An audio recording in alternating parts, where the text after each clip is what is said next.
আমার বাসায় একজন গেস্ট আসবে। তো আগে যখন জানতে পারি এবং গেস্ট আসবে, কি বলবো, আমার অনেক প্রিয় গেস্ট, তো তার জন্য আমি কি আয়োজন করব একটু শেয়ার করি। হয়তো ভাববেন যে এগুলো শেয়ার করার বিষয়। হ্যাঁ, শেয়ার করার বিষয়। কেন সেটা বলছি, এটা হচ্ছে ট্রাইকালার কিনোয়া।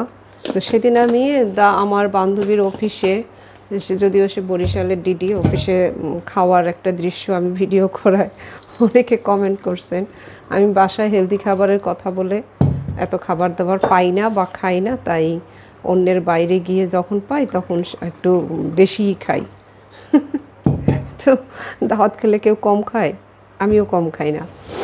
যাই হোক, আর তবে আমার বাসায় যে নাই খাবার দাবার, দামি খাবার দাবার, জানি না তারা কিভাবে বুঝছেন, তারা আমার সম্পর্কে কতটুকু জানেন। এটা হচ্ছে স্টিল কাট ওটস। জানি না এই দাম সম্পর্কে আপনার ধারণা আছে কি না।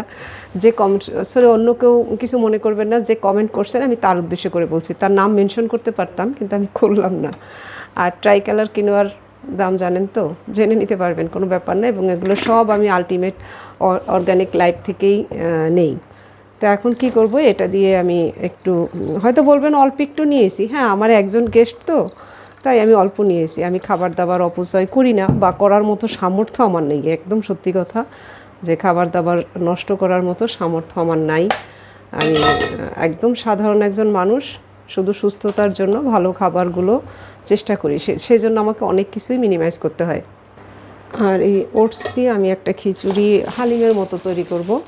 তাই আমি এখানে কিছু ডালও ভিজিয়ে রাখি।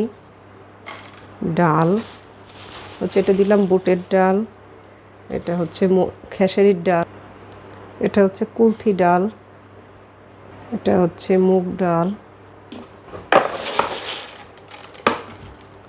মসুর ডাল, পঞ্চডাল হলো তো, এটাও ভিজে রেখে এটা দিয়ে হালিমের মতো বা খিচুড়ির মতো করব আর কি। ব্যাস, এই কাজগুলো করে রাখলাম, কারণ এটা অনেক সময় ভিজতে হবে তো, সেজন্য আমি এই কাজগুলো আগেই সেরে নিলাম। তা আসলে না জেনে এরকম মন্তব্য করবেন না। আর দাওয়াত খেতে গেলে আমার মনে হয় তাতেও খরচ আছে। জানি না আপনারা করেন কি না, এই সহবোধটুকু আপনাদের আছে কি না। সেখানে নিশ্চয়ই কিছু নিয়ে যেতে হয়, তাই না? তো কখনো কীরকম শুনেছেন যে আপনি যা নিয়ে যাবেন সেই পরিমাণ খেয়ে আসতেছেন, নাকি হিসাব করে খান? তাও জানি না। ভাই, যারা এরকম মন্তব্য করেন না তারা প্লিজ আমাকে ক্ষমা সুন্দর দৃষ্টিতে দেখবেন।